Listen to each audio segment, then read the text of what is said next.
A billionaire handed a stranger a glossy invitation and a cab fare, and the woman who had nowhere else to go walked into a wedding that would expose a fortune and change lives. Before we begin, tell us where you are watching from in the comments. Drop your city and a single word that describes how this scene makes you feel. It started with an invitation that should not have existed, a square of heavy paper embossed with gold, addressed to someone who had been erased from the records of her own life. And the presence of that envelope at the right place and the right time was what set everything in motion. Jonathan Hale had received the invitation because his old life required a ceremonial closure. Claire Davenport had chosen a venue to signal to the city that she had moved on. Maya Rivers had been on a bench by the river the night the envelope turned up at her feet. The promise to you is simple. The spectacle of a debut in a ballroom becomes an unraveling of ledgers and loyalties, and what looks like revenge turns into investigation, justice, and an unexpected chance at redemption. Who was the woman who walked in off the street, and where did the papers that followed her? Stay until the end because the final revelation will change who you thought deserved sympathy and who should answer for a ruined community. Now let us tell the story. The beginning was small and ordinary, and it hurt. Maya had been sleeping in the alcove behind the community library where the wind smelled of old paper and the concrete was rough against her shoulder. She kept a tattered tote bag with a sweater and 3 photographs, one of a kitchen before it had been sold, one of a storefront with a painted sign that read Rivers and Son, and one of a wedding invitation that had been stamped and then torn. The first time she met Jonathan, he mistook her for a courier, then for a curiosity, then for a story he could not resist altering. "You cannot go in there like that," he said the day before the wedding when he found her standing under a street lamp, the light making her eyes look like glass. "I am not going in there," she replied with a smile that was more habit than hope. "Then why take the invitation?" he asked. "Because someone shoved it into my hands, and I was bored," she said. "Because it was curious," he said.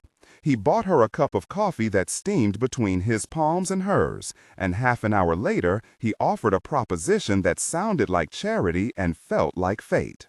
He would drive her to the hotel, arrange for a makeover, a dress, and a borrowed name for the night.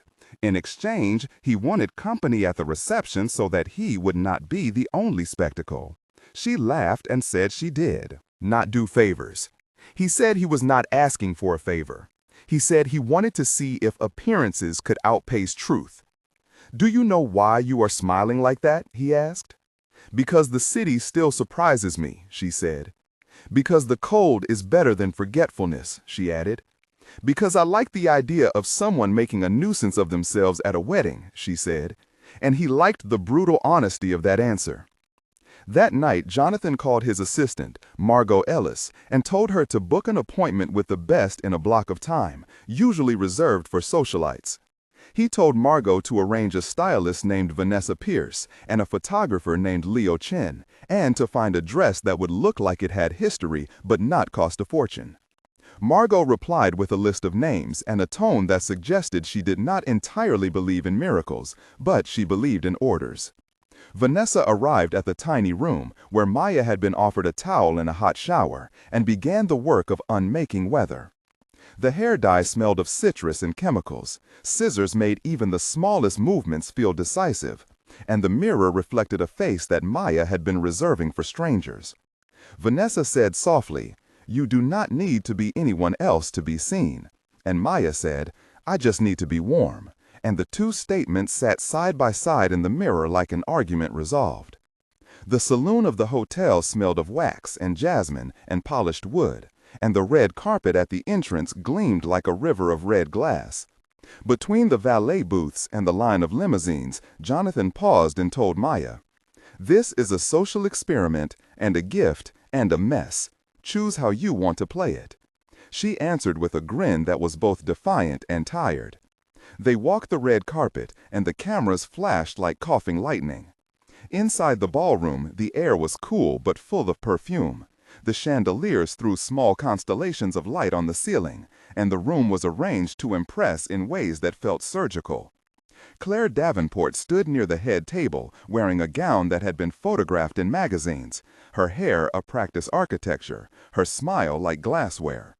Guests included Adrian Cole, who had invested in half of the neighborhood blocks; Vanessa Pierce, the stylist, who had been lured into a last-minute job the same night; Leo Chin, the photographer, who captured the first laugh; Emma Sands, the society reporter, who made small talk with a near whisper; Daniel Ortiz, the private investigator, who did not yet know he would be kept busy; Linda Park, the lawyer for the Davenport estate; and Henrik Marcus, a venture capitalist, who nodded like a judge. They all noticed Maya because she did not belong, and because the billionaire did not hide his sponsorship of her presence. At one table, Margot leaned to Jonathan and said, "You cannot just bring a person like that to an event like this." And Jonathan said, "Watch how the night changes when truth walks in with a borrowed name." The first exchanges in the room were thinly polite and sticky with surprise. "Who is she?" Emma Sands whispered into her microphone as cameras panned. "I do not know," Jonathan replied, then lied. "She is a friend." The whispers intensified, and the red carpet became a runway of speculation. The transformation was cinematic. The dress flowed and caught light with every turn. The makeup softened the shadows under Maya's eyes, making her look unfamiliar to those who had only seen the street version. And when the band struck up a slow song, she laughed like someone who had been told for too long that laughter was unpaid labor. The crowd watched and judged, and Claire's smile tightened. "She looks like an actress," someone said, and another voice replied, "She looks like a lesson." Inside the ballroom, there were 5 sensory details that would anchor the evening. The smell of citrus from the stylist's perfume on Maya's collar. The metallic taste of champagne that Adrian curled his lips around. The scrape of taffeta as Claire adjusted her chair. The distant hum of traffic from the avenue below, and the weight of the gold invitation that Jonathan had held in his pocket all night. Jonathan arranged a seat for Maya at a table where the centerpieces were orchids and mirrored fragments, and the eyes of the room followed her like moons tracking a comet. The first public confrontation arrived not with a shout, but with a sip and a look. Claire rose to speak, and the room quieted, as if the air were being sucked from it. "We are here to celebrate love," Claire said, her voice smooth as satin. "We are also here to show that some things remain unchanged." The line landed like a stone in a quiet pond. Maya watched the curve of Claire's jaw and felt a memory unspool. Later, when someone suggested she might leave, Jonathan said bluntly, "No, she is staying. Watch." The scene crawled forward and then stopped. At that point, if you are shocked and want to share your thoughts, the comment section is where we want you. Tell us if you think this was cruel or courageous. Begin your comment with the word planned if you think Jonathan intended to provoke Claire, or with the word chance if you believe it was coincidence.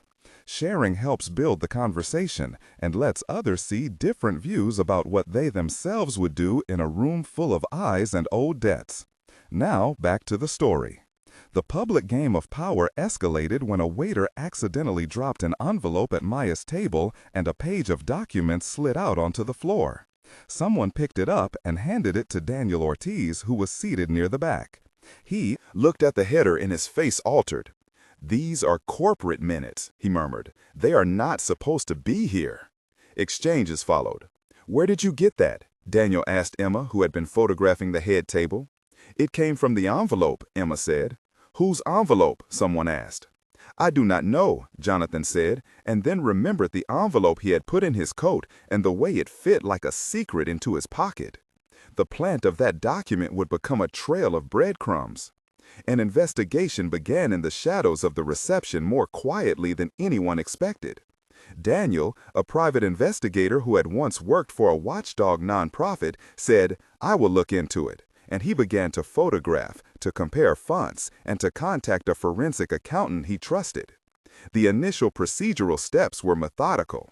He obtained copies of the minutes, cross-checked signatures against public filings, and requested an internal ledger from a law firm with a subpoena drafted by Linda Park, who had reluctantly agreed to assist once the possibility of fraud was clear. The technical description of that process was precise and dry and necessary. A subpoena was drafted, a preservation notice sent to servers, emails traced through a forensic protocol, and bank statements flagged by the accountant for suspicious transfers. The ballroom felt suddenly less like theater and more like the start of an audit.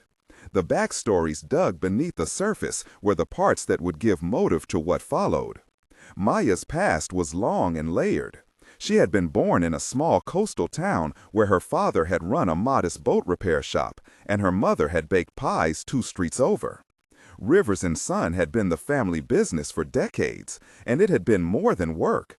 It had been the place where neighbors left notes on the counter and men who could not swim were given the courage to try. When the economy shifted and developers began offering lump sums, Maya's father had refused a first offer that seemed like charity and then accepted a second one when the hospital bills required it.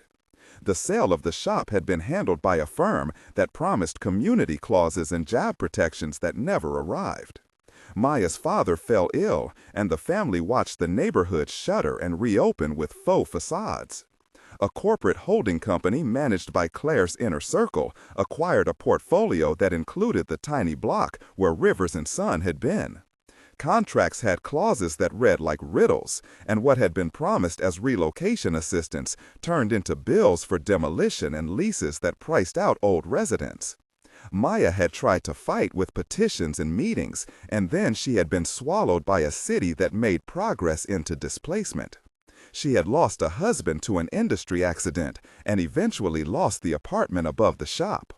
The tote bag with the photographs was all that remained from a life that had once seemed durable. She had learned to read a ledger in the margins, to memorize faces that could open doors, and to speak to people in a language of observation.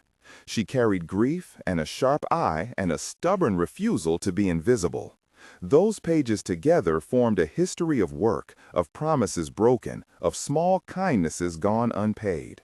The antagonist in the story, Claire Davenport, had a backstory that read like a press release with footnotes of ruthlessness. She had been an ambitious municipal councilor who had parlayed zoning influence into a consulting career and then into an investment partnership. The narrative that built her empire included well-timed alliances, board seats on philanthropic foundations, and a reputation for revitalizing neighborhoods. Her public persona was polished and charitable, and her companies gave grants to arts programs that doubled as tax shelters.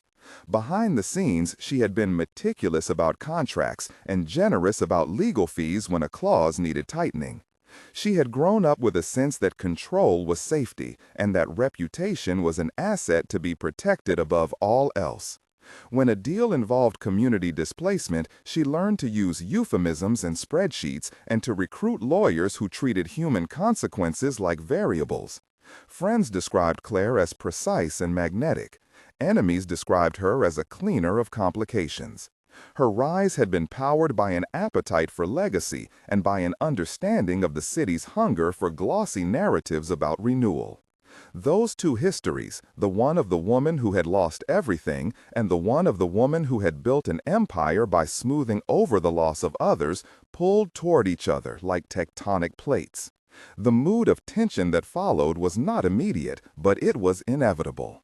2 moments of slow, unbearable pressure occurred like bookends. The first arrived when a speech that had been meant to flatter shifted into accusation. Claire toasted to community and the orchestra played, but a voice in the crowd asked about relocation checks and about payments that never reached families. "We wrote checks," Claire said calmly. "We provided options." "Options do not pay for a life," Maya said in a voice that carried through to the head table. The room exhaled. The second moment occurred when Daniel presented a sequence of transactions that linked shell companies to a discretionary fund Claire had access to. He displayed time-stamped transfers, invoices with unfamiliar vendor names, and emails between a financial officer and a corporate counsel. The legal description that explained how those transfers would be investigated read like a courtroom motion. The police were called to preserve evidence. Agents from financial crimes units were notified, and an arrest team prepared a warrant based on probable cause that could be demonstrated by a chain of custody that Daniel had curated. In those minutes, the drama peaked, the music stopped, the band went quiet, and the word scandal landed like an actual sound in the room. The crowd reacted. Some guests crossed their arms. Others stood to leave. People with social media readied their phones. Claire's supporters tried to steady the narrative by calling it a misunderstanding. "There is a procedure," Linda Park said. "There is a need for proof." "Proof is what we have," Daniel said. The arrest of a figure like Claire would be a public spectacle, and it was. But it came after careful steps. Investigators documented handwriting and signatures. They matched invoice numbers to shell accounts. They issued preservation orders to email hosts, and they traced wire transfers through correspondent banks. Linda Park assisted in the drafting of a civil complaint that paralleled the criminal inquiry, and the dual pressure of legal and public opinion began to erode the structure of Claire's reputation. The courtroom procedural descriptions were technical and necessary. The evidence packet included bank statements showing transfers to accounts controlled by an entity that had been created the month after Rivers & Son closed. In one exchange at the reception, Daniel said, "These numbers do not add up to redevelopment, they add up to extraction." Claire's face, which had been trained to reflect only the right amount of poise, began to show cracks. "You are attacking my life," she said. "You are weaving a narrative," Jonathan replied, and the tenor shifted from performance to accusation. The fall was public. Within a week, a formal complaint had been filed, press coverage followed, and a tribunal convened. There was a moment when the lead investigator asked for Maya to come forward as a witness, and she agreed. The testimony she gave was simple and precise. She told the story of a neighbor who had been promised relocation and of a ledger that never balanced. The words she used were not theatrical. They were spare and true. The scandal created ripples. Advertisers withdrew sponsorships from Claire's foundation. Boards asked for independent audits. The arrest itself was documented on a Tuesday morning when officers arrived at dawn with a warrant. The arrest was done with care to avoid spectacle, but the cameras had already gathered outside like vultures. Claire was handcuffed and escorted from her townhouse, and the city watched as reputation slipped. The emotional revenge in that moment was not solely for Maya. It was for the dozens who had been shifted from houses into temporary lodging, for workers who had been promised jobs that never appeared, for children who had had to change schools. The public event of her falling felt like a moral balancing. After the fall, the rebuilding began. Jonathan, who had started the night as a provocateur, found himself uncomfortable with the shape of the aftermath. He had thought the stunt would be a statement and had not expected to be complicit in a legal unspooling. He apologized in public and privately offered Maya more than a favor. He offered her an opportunity to found a consultancy that would help displaced owners reclaim assets or receive fair settlements. "We will fund the startup," he said in a voice that had the weight of money and the falter of someone learning to be accountable. "You will run it," he said. "We will offer consulting and legal aid and a small fund to back community projects." Maya agreed with the caution of someone who had seen promises evaporate. "I do not want to be rescued," she told him. "I want a way to make sure rescue is not just a one-night thing." Jonathan nodded, and the proposal read like both a business plan and a vow. He also asked if she would sit with him for a conversation about mistakes and privilege, and they began a slow exchange of truth. There were moments of tenderness and awkwardness, and a few guarded jokes. "You smelled like coffee the first time we spoke," Maya said. "You smelled like cologne someone uses to buy attention," Jonathan replied, and they laughed.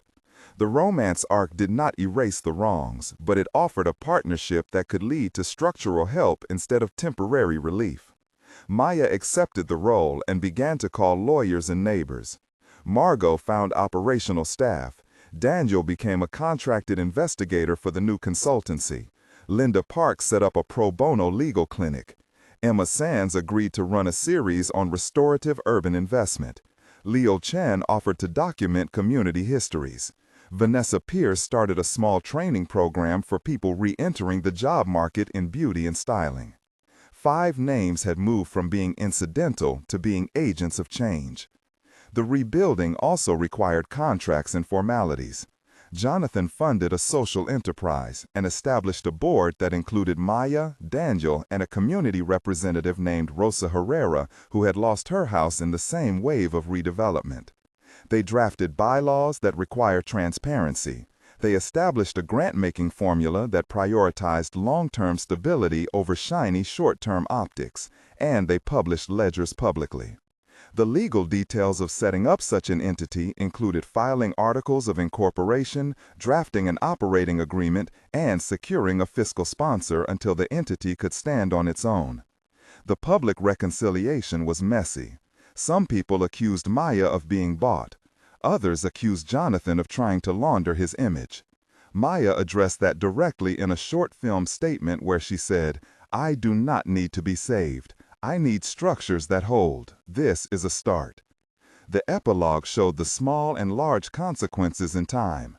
1 month after the wedding, Maya had an office that smelled of new paint and printer ink, and the first client had come through the door. Past clients had been neighbors who had a ledger and not an advocate. The consultancy had scheduled pro bono clinics twice a week, and Linda Park had logged hours helping tenants file claims. Rosa Herrera had started a community garden on a lot that had been vacant for 2 years, and volunteers arrived with trowels and donated soil and fallow. Afternoons. Reports of the past month showed that 3 families had received settlements and that an audit had led to a temporary freeze on certain redevelopment permits, giving residents breathing room. The aroma in the office was warm coffee and hope. 3 months later, the consultancy had hired an accountant and had managed to reclaim a small parcel of land that had been slated for conversion into luxury units. They partnered with a local builder who agreed to a mixed income plan, and the announcement in the paper caused other developers to pause. Maya's office walls were decorated with community art, and the first training cohort from Vanessa Pierce's program had placed 5 people into steady jobs at a neighborhood salon.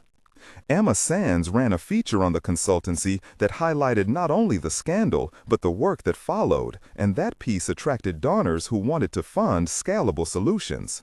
The City Council introduced a new ordinance requiring impact assessments and a civic oversight committee.